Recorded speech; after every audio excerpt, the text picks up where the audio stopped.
हरे राम हरे कृष्णा हरे कृष्णा कृष्णा कृष्णा हरे हरे हरे राम हरे राम। जय जय श्री राम सबको प्रणाम। नमस्कार, मेरा नाम है श्वेता भट्ट और मैं आई हूँ अभी कांची धाम नीम करोली बाबा के आश्रम पे। वहाँ पे यहाँ पर मैंने बहुत सारा बाबा जी के बारे में सुना था।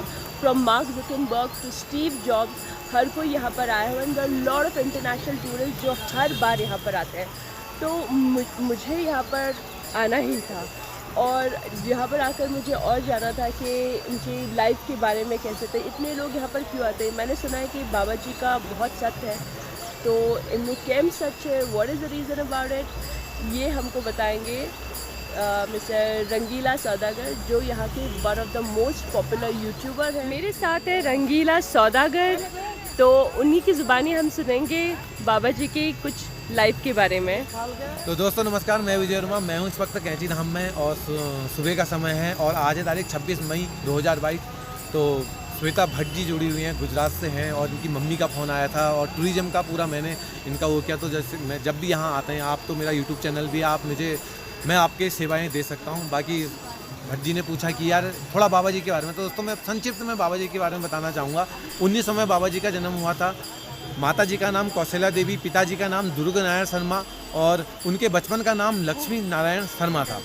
8 साल की उम्र में माता जी का देहांत हो गया था। उसके बाद रिश्तेदारों ने और घर वालों ने, गांव वालों ने बोला कि यार आप विवाह कर लीजिए। उन्होंने फिर विवाह कर लिया और उसके बाद 11 साल की उम्र में बाबा जी का भी विवाह हो गया था राम बेटी जी के साथ। उसके बाद उन्होंने घर छोड़ दिया था। ववनिया गुजरात में पहला मंदिर हनुमान का बनाया और गुजरात में पानी के अंदर वो तपस्या किया करते थे और जब कोई जलेबी मांगता था यूँ हाथ उठाते थे, जलेबी दे दिया करते थे, यूँ हाथ उठाते थे, किसी को पैसे दे दिया करते थे। तो वहाँ से तलैया वाले बाबा जी के नाम से फेमस हुए। तो दोस्तों यहाँ से बाबा जी का पहला हनुमान मंदिर बनाया था और वहीं से बाबा जी के नाम भी बदलना शुरू हो जाते हैं। उनका नाम बचपन का लक्ष्मण नारायण शर्मा और उसके बाद तलैया वाले बाबा। उसके बाद एक जगह उन्होंने ट्रेन रोकी थी तो नीम करोली बाबा करके नाम पड़ गया था। तो दोस्तों मैं उत्तराखंड का रहने वाला हूँ। तो बाबा जी उसके बाद लोगों का उद्धार करने के लिए जगह जगह जाते रहे और मंदिर बनाते रहे। दिल्ली में 3 मंदिर बनाए, अलीगढ़ में मंदिर बनाया, बहुत जगह मंदिर बनाए।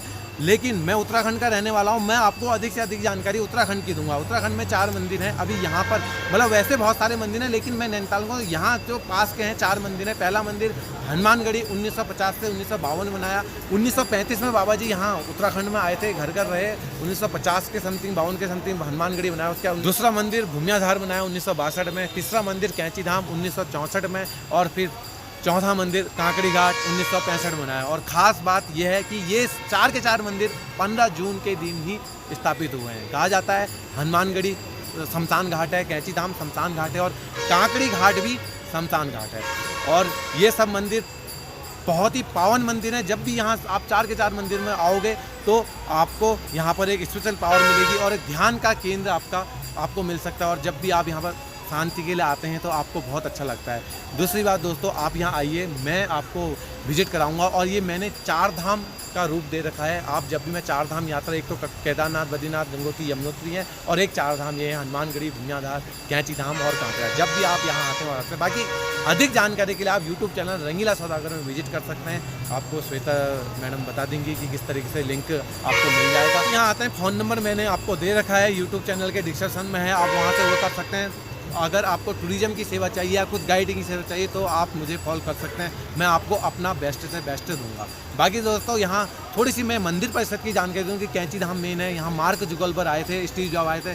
कहा जाता है स्टीव जॉब बाबा जी के जाने के बाद आए थे, कोई कहता है पहले आए थे, कोई कहता है बाबा जी की समाधि लेने के। तो ये सारी कहानियाँ हैं, एक लोग जितनी लोग उतनी बातें। तो जो मेरे को पता है, देखो बाबा जी पहले जब स्टीव जॉब आए थे तो बाबा जी यहाँ बैठे हुए थे, तो कुछ भक्त आए हुए थे तो उनने स्टीव जॉब के ऊपर ध्यान नहीं दिया तो बगल में बैठा लिया। उसके बाद उनने फिर ध्यान दिया तो उसके बाद बाबा जी ने खाया हुआ सेब दिया, उसी से प्रेरित होकर वो गए और फिर उन्होंने एप्पल का निर्माण किया।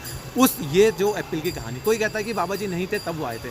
उसी के बाद मैं बात करूं तो मार्क जुगलबर्ग जी की, तो वो फेसबुक के वो हैं, तो उनकी थोड़ा सा मैं उनके बारे में भी आपको बता देता हूं, क्योंकि बहुत सारे लोग जानते तो हैं। मार्क जुगलबर्ग जी की मैं बात करूं तो कहाँ से फेसबुक उत्पत्ति हुई, थोड़ा सा मैं बता देना चाहता हूँ। वो स्कूल पढ़ा करते थे बचपन में, मध्यम परिवार से थे, अच्छे से। देखो तो जिसका दिमाग होता है ना वो कुछ भी कर सकता है, जिसके लिए काम करना होता है ना, जिसको नहीं करना है तो फिर उसके लिए वो किसी भी तरीके से नहीं करता, और जिसको करना है ना वो कैसे ही निकला है। जैसे आज मैं बहुत आगे जा चुका हूँ, मुझे पता है कि मैं कल क्या था और आज क्या हूँ, वो आप विगत वीडियो में या वैसे जो लोग जानते हैं उनको पता होगा। तो मार्क जुगलबर्ग जी भी तुम्हारे वो करा करते, वो कॉलेज में पढ़ा करते थे। उनको ये एक दिन वो कंट्रोल देख रहे थे, उनकी जो गर्लफ्रेंड थी उनका ब्रेकअप हो गया था। तो ब्रेकअप होने के बाद उनसे नाराज़ भी हो गए, फिर वो लड़कियों की मतलब थोड़ा बहुत दोस्ती करने के चक्कर में थे। तो हुआ ये कि उनने देखा कि कॉलेज में इतने लोग हैं लेकिन ये आपस में एक दूसरे को नहीं जानते हैं, तो उन्होंने एक ऐसे ऐप का निर्माण किया। नाम पहले दूसरा था इसका, मैं भूल रहा हूँ कुछ नाम। तो पहले उन्होंने उसका निर्माण किया और उन्होंने फिर सारे लोगों ने उसको कर दिया और काम ऐप चलने लगा। सब लोग आपस में जुड़ने लगे। जैसे फेसबुक, आज कोई किसी को नहीं जानता लेकिन फेसबुक में हजारों लोग, हजारों फॉलोवर हैं, फेसबुक से जुड़ चुके हैं और वो एक दूसरे को आपस में नहीं जानते। तो ये चीज़ चले, लेकिन बीच में क्या हुआ, ये चीज़ भी फ्लॉप होने लगी, थोड़ा सा लोग इसको कम यूज करने लगे। तो मार्क जुगलबर्ग जी परेशान हो गए। तो उसके बाद जितना मेरे नॉलेज में है, उसके बाद मार्क जुगलबर्ग जी ने वो कंपनी बेचने के लिए वो कर दी। तो बेचने जब वो गए तो वहाँ पर जिसको बेचने जा रहे थे वो उसके पास गए या जो भी था, तो उन्होंने कई मिलियन जो भी उस कंपनी के रेट लगाए होंगे उसको कहाँ मिले होंगे। तो मार्क जुगलबर्ग जी ने कहा कि मैं यहाँ इसलिए नहीं आया कंपनी बेचने, मैं यहाँ इसलिए आया कि जो कंपनी मैं कंगाल पड़ी है, जिसको मैं बेचने की सोच रहा हूँ, वो उसकी आखिर इतनी मिलियन कीमत है, तो मैं क्यों ना इसको चलाऊँ। तो फिर उसके बाद मार्क जुगलबर्ग जी स्टीव जॉब से मिले, उनका वो मेरे गुरु हैं। और उसके बाद वो आने का कैंचीधाम आए, 3 दिनों के लिए कैंचीधाम आए थे और 2 महीना कुछ दिन रुक के गए और उसके बाद अमेरिका गए और अमेरिका में आज सब आपके सामने है। और एक छोटी सी मेरे को एक स्मरण याद आ रहा है, एक मैडम का मेरे को कॉल आता है। मैडम बोलती हैं कि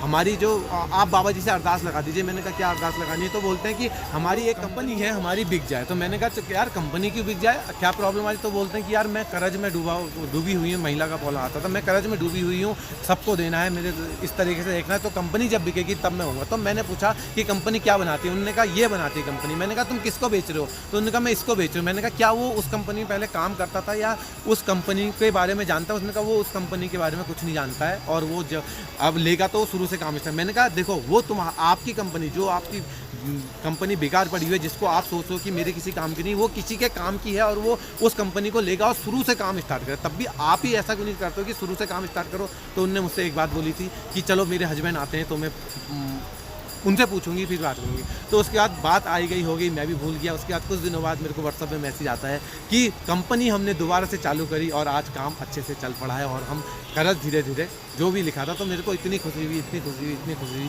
मैंने कहा ये बाबा जी। तो ये है हमारी कैंचीधाम की वर्चुअल ट्रिप। मैं अंदर नहीं लेके जा सकती because the mobile phones are not allowed inside, but on that go, after giving you a quick description about everything, I would like to say bye for now and I'll take you through other things in a bit. Meanwhile, तो दोस्तों मैं आशा करता हूँ कि आपको जितनी जानकारी मैंने दी वो आपके काम आएंगी और आप भी उससे प्रेरित होकर, जैसे मार्क जुगलबर्ग, हम उनकी तरह नहीं बन सकते लेकिन उनसे प्रेरणा लेके हम अपने काम को इतना सरल कर सकते हैं और अच्छा बना सकते हैं कि हम भी उनकी तरह आगे बढ़ सकते हैं और दुनिया में नाम रोशन करते हैं। क्योंकि हर कोई प्रधानमंत्री नहीं बन सकता लेकिन प्रधानमंत्री के ओहदे पर जरूर बैठ सकता है। लोग कह सकते हैं हाँ ये हमारे लिए प्रधानमंत्री है। चलिए मैं वीडियो को समाप्त करता हूँ। आपका दिन मंगलमय हो। जय नीम करोली बाबा जी, जय हो। bye.